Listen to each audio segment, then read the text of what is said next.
આપણે એટલે મૂકી છે એવા સ્વર્ગસ્થ સમાજ રત્ન હિરજીભાઈ કિરીભાઈ ચૌહાણ અને એવા અનેક વડીલોએ આપણા સમાજના ઉત્કર્ષ માટે, આપણા સમાજની પ્રગતિ માટે, આપણા સમાજને પગભર કરવા માટે ખૂબ મોટો સહયોગ આપ્યો છે, ખૂબ મોટું આયોજન છે અને એના જે મીઠા ફળ છે એ આપણે અત્યારે ચાખી રહ્યા છીએ. આપણે જ્યારે કોઈ ખુશીના પ્રસંગે એકઠા થઈએ ત્યારે આપણને સૌને દરેક બાબતની ખુશી હોય તે સ્વાભાવિક છે. ખુશીનો વિચાર કરવાની સાથે આપણે આપણા કેટલાક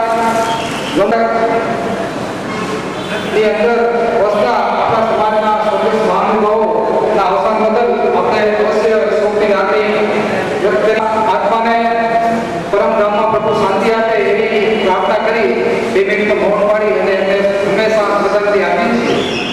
તો આજે પણ આપણી વચ્ચેથી વિદાય લઈ ગયેલા આપણા સમાજના સ્વર્ગસ્થ વડીલો સ્વર્ગસ્થ ગોપાલભાઈ વેદજીભાઈ ચૌહાણ, સ્વર્ગસ્થ અંજુબેન છગનલાલ ચૌહાણ, આ મહાનુભાવો આપણી વચ્ચેથી કાયમી વિદાય લઈ ગયા છે, જેનું આપણને સૌને ખૂબ જ દુઃખ છે. આપણે ખૂબ જ આઘાતની લાગણી આગળ સ્મરણ કરવાની પ્રભુ એમના પરિવારના સભ્યોને શક્તિ આપે તેવી પ્રાર્થના કરી આપણે સૌ આપણી જગ્યાએથી ઉભા થઈ 1 મિનિટનું મૌન પાડી અને સ્વર્ગસ્થને આપણે શ્રદ્ધાંજલિ આપીશું.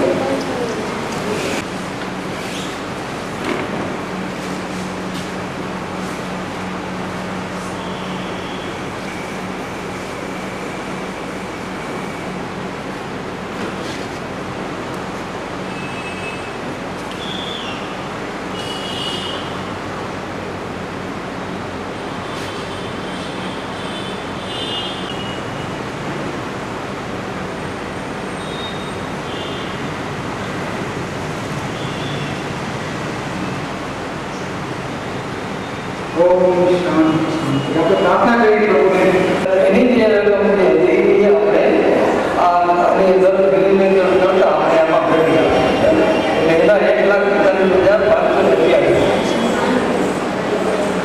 72,300 આપણે સંપર્ક થતું 2010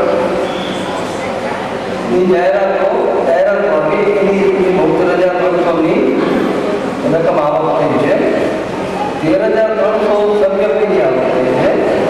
7,001 આજીવન સભ્ય પેઢી, 15,000 વારસાત ભેટ, 12,966 સ્નેહમિલન ભેટ અને 2,200 રૂપિયા 600 સન્માનમાં ભેટ મળ્યા છે. એ રીતે 2,63,354 આપણી આવક થાય છે. તો એ સામે આવકમાં 1,601 આપણે વર્ષે ગામ ગોધરા ભૌતિક જિલ્લાને માંડવીનો પ્રવાસ કરેલ હતો. એમાં જે સભ્યો પાસેથી જે રકમ આવે આપણે નક્કી કર્યા પ્રમાણે નીકળી હતી, ખૂટતી રકમ આપણે આપણા ઘટકમાંથી આપી. 1200 રૂપિયા શુભેચ્છા જાહેરાત કિશોરભાઈ ચૌહાણ રાષ્ટ્રીય શિક્ષક એવોર્ડ વિજેતાને આપણે સન્માન કર્યું હતું. જે પણ આપણે રાખ્યું એ નથી લાગ્યું. તો 500 રૂપિયા માધાપર સમૂહલગ્ન હતા એમાં આપણે ડોનેશન આપ્યું. 1,304 સ્ટેશનરી પ્રિન્ટિંગ અને ઝેરોક્ષના 6,410 વિવિધ સન્માનના જે આપણે દર વર્ષે સન્માન કરીએ છીએ, પરંતુ સન્માન સિવાય જે સન્માન કરીએ છીએ એનો કાર્યક્રમ આપણે આગળ ચલાવીએ એ પહેલાં આપણા શ્રીમતી અમિતાબેને ધ્યાન દોર્યું. શ્રીમતી રીટાબેન વિનોદભાઈ ચૌહાણ કે જેઓ અખિલ ભારતીય મહિલા મંડળ શિક્ષા સમિતિના અધ્યક્ષ તરીકે વરાયા છે, એમને મંચ ઉપર સ્થાન ગ્રહણ કરવા માટે હું વિનંતી કરું છું. શ્રીમતી રીટાબેન અખિલ ભારતીય મહિલા મંડળના અગ્રણી બહેનો મીનાબેન, જયેન્દ્રબેન તથા શ્રીમતી હરિબેનની ઉપસ્થિતિમાં આપણા ભૂત મહિલા મંડળે એક સરસ મજાનો સંસ્કાર શિબિર અને તબીબી ચિકિત્સા શિબિર, એક્યુપ્રેશર, એની અંદર ઘણી બધી બાબતની જાણકારી અને સેવા આપવામાં આવેલી હતી. એવી એક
ની અંદર થોડી સુસ્તી દેખાય છે, સહયોગ આપે છે, તમામ કાર્યોમાં ખડે પગે ઊભા રહે છે, પણ સામાન્ય રીતે જે યુવા શક્તિ ઘટકના કાર્યક્રમોમાં હોવી જોઈએ એ યુવા શક્તિનો અભાવ આપણા ભુજ ઘટકની અંદર વર્તાય છે. હું વિનંતી કરીશ આજની સભામાં ઉપસ્થિત સર્વે વડીલો, ભાઈઓ, બહેનો અને મારા યુવાન મિત્રો ની અંદર 2 થી 4 કાર્યક્રમોનું આયોજન કરીએ ત્યારે જ આપની સેવાની જરૂરત હોય છે. બાકી રોજિંદી સેવાઓ માટે અમે લોકો બેઠા છીએ, અમે એ કર્યા કરશું. તો હું વિનંતી કરીશ મારા યુવા ભાઈઓને કે તમે થોડા સક્રિય થાઓ, તમે ભણતા હો, તમે નોકરી કરતા હો, બિઝનેસ કરતા હો, જે પણ હોય તે જો તમે સક્રિય થશો તો હજી પણ આપણું જે ઘટક છે એને સારું એવું ફીડબેક મળી રહેશે. મહિલા સંગઠનના અધ્યક્ષ અનિતાબેન, મંત્રી શ્રીમતી પ્રતિમાબેન, પૂર્ણ વડીલો, ભાઈઓ બહેનો, આપણે સામાન્ય રીતે વર્ષમાં એક વખત સ્નેહ મિલન કરીએ છીએ. આ સ્નેહ મિલન એક રોજગારનું સ્નેહ મિલન છે અને આની અંદર લાઉડ થિંકિંગ કરીને આપણે સૌએ આવવું જોઈએ કે જેથી કરીને વીજ ઘટકની આભા પ્રતિમા જે કંઈ પણ વીજ ઘટકો છે એમાં એક સરસ મજાનું ચિત્ર આપણે કચ્છ સમક્ષ અખિલ ભારતીય જે મહાસભા છે એની સમક્ષ મૂકી શકીએ. એના માટે પહેલાં તો આપણે પ્રમુખ તરીકે જે લોકો રોટરીની અંદર એક પ્રથા છે કે જે પ્રમુખ સાથે રહેલા એવા મંત્રીને પ્રમુખ પદનો ચાર્જ સોંપવામાં આવે છે, જેના કારણે એ મોરચાનું પ્રાધાન્ય પણ કારણ કે ગત વર્ષની 3 વર્ષની જે બધી પ્રવૃત્તિઓ એ પ્રવૃત્તિઓના કારણે સાથે સંકળાયેલા ભુજમાં વર્ષોથી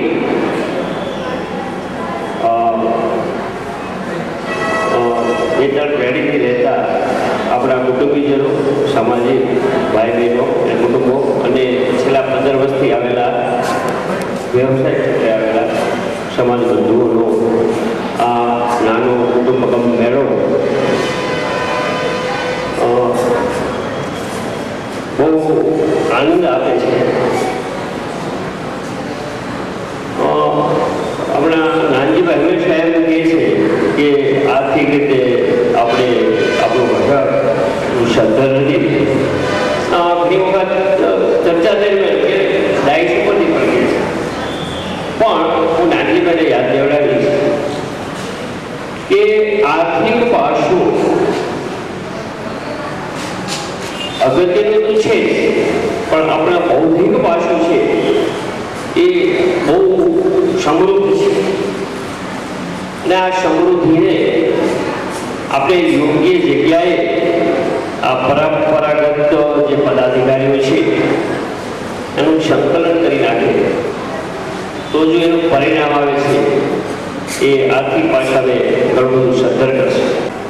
આપણે પ્રવૃત્તિઓમાં એક તો ઉત્સાહ ઓછો છે એ હંમેશા જણાઈ આવે છે. આર્થિક નબળાઈ આવા સંજોગોમાં ઊંડેથી વિચાર કરતા એવા નિષ્કર્ષ ઉપર આપણે આવીએ કે આપણી વાર્ષિક સભ્યની જે કુટુંબિક ફક્ત ₹100 છે તે વાર્ષિકની વધારીને ₹200 કરવી જોઈએ. આ એક મારું મંતવ્ય છે, સજેશન છે, નિર્ણય નથી. આપ સૌ એના ઉપર વિચાર કરી અને હું આપને અનુરોધ કરીશ કે આ બાબતે આજે જ આપણે નિર્ણય લઈએ તો એ વધુ ઉપયોગી થશે, જેથી કરીને આપણી આર્થિક સંકટમાં થોડો ફાયદો થશે. જય સમાજ. ધન્યવાદ. તમે રોજ પેપરમાં વાંચો છો દૂધના ભાવ વધ્યા, તેલના ભાવ વધ્યા, દરેક વસ્તુના ભાવ વધે છે અને દિવસા દિવસ આપણે જે તકલીફ ઊભી થાય છે આપણે ઘર ચલાવવામાં, એ જ રીતે આપણી આ એક સંસ્થા છે, આપણો એક પરિવાર છે આપણે બી આપણે કચ્છ ગુજર સુધી સમાજ આજે જે ઘટક ચલાવી રહી છે તો એની પ્રવૃત્તિમાં પણ આજે કોઈ બી પ્રવૃત્તિ કરવી હોય તો આર્થિક તાકાત આપણી એટલી જો નહીં હોય તો આપણી પ્રવૃત્તિ મંદ પડશે અને એ પ્રવૃત્તિમાં વેગ લઈ આવવા માટે અને સારી રીતે પ્રવૃત્તિ કરવા માટે પૈસાની જરૂર પડે જ છે. અને હું એમ માનું છું કે એક વર્ષના 100 રૂપિયા એટલે કોઈ બહુ મોટી વાત નથી. જો વેગર સાહેબે કીધું પ્રમાણે જો 200 રૂપિયા કરશું તો આપણે આપી શકાય એ વસ્તુ છે અને જો કરશું તો આપણે ઘટકની પ્રવૃત્તિમાં બહુ સારો ટેકો રહેશે. આ સજેશન જે વેગર સાહેબનું અને હું ટેકો આપું છું. જયસિંહભાઈ પણ જે રજૂઆત કરી 200 રૂપિયા આપવા જોઈએ. આજના વખતમાં 100 રૂપિયા એટલે એક નજીવી બાબત છે. મારે આમ સાથે કહેવું પડે છે કે દર વખતે મારી ઉપરથી કહેવું પડે છે કે આપણે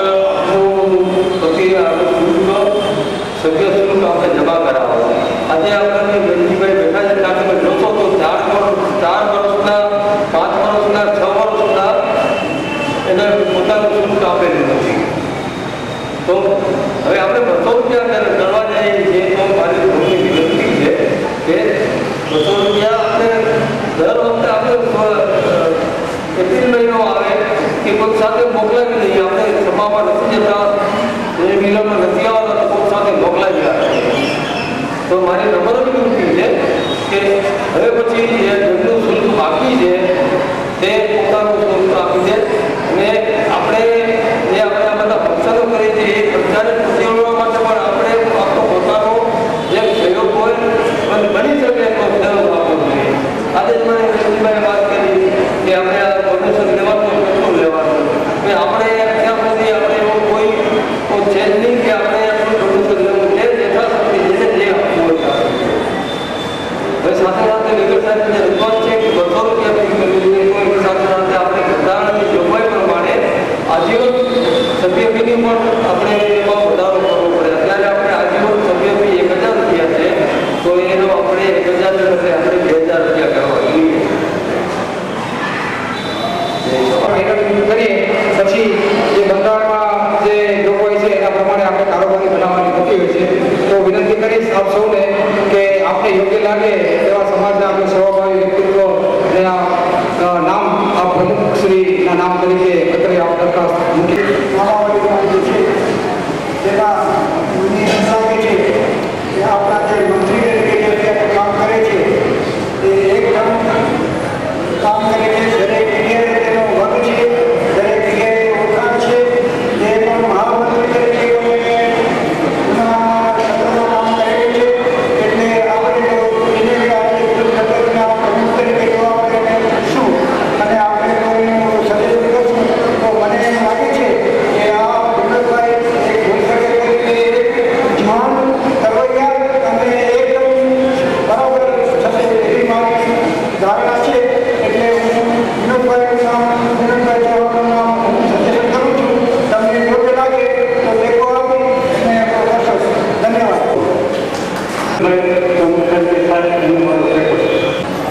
ગૌરવભાઈ માનજીભાઈ ચૌહાણ મોટી દરખાસ્ત શ્રી ગૌરવભાઈ ચૌહાણ આગામી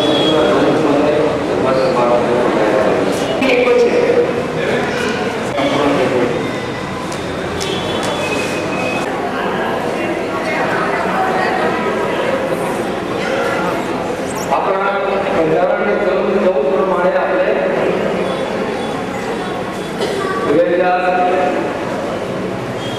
2011-14 માટે આપણે ઘટક પ્રમુખની વરણી આપણે સર્વસંમતિ વરણી કરેલી છે. હવે આપણે બંધારણની કલમ 31(2) મુજબ સામાન્ય સભામાંથી કાર્યવાહક સભ્યો 7 સભ્યો નક્કી કરવાના થાય છે. તો આ સૌને સભાને મારી વિનંતી છે કે યોગ્ય કાર્યક્ષમ કાર્યવાહક સભ્યોમાં કાર્યકારીમાં રહી અને કામગીરી કરી શકે એવા નામોનું સૂચન સૂચન કરવા વિનંતી કરું છું. તો એમાંથી આપણે નક્કી કરીએ કે આપણે કેટલા સાત સભ્યો આપણે આપવાના છે. તો આપણે મારું નામનો પ્રસ્તાવ મૂક્યો. વડીલો કિશોરભાઈ, રંજનભાઈ, રામજીભાઈ, નામભાઈ બધા વડીલોએ ટેકો આપ્યો. છેલ્લા 30 વર્ષથી હું સમાજ સેવાના ક્ષેત્રમાં કાર્યરત છું. આ 30 વર્ષની અંદર આટલું કામ કર્યા પછી પણ હજી સુધી હું કોઈ સંસ્થાનો પ્રમુખ બને નથી. આટલા વર્ષોમાં દાખલો નથી કે હું કોઈ સંસ્થાનો પ્રમુખ બન્યો. હું તો હંમેશા એમ જ માનું છું કે આપણે સમાજના આપણા કાર્યકર છીએ, સમાજનો આપણા ઉપર ઋણ છે, આપણે આ સમાજમાં જન્મ લીધો છે, આ સમાજે આપણને ભરપૂર પ્રેમ આપ્યો છે, તો એના માટે કાર્ય કરવા માટે આપણે કટિબદ્ધ રહેવું જોઈએ. એટલે આજે જ્યારે મારું નામની દરખાસ્ત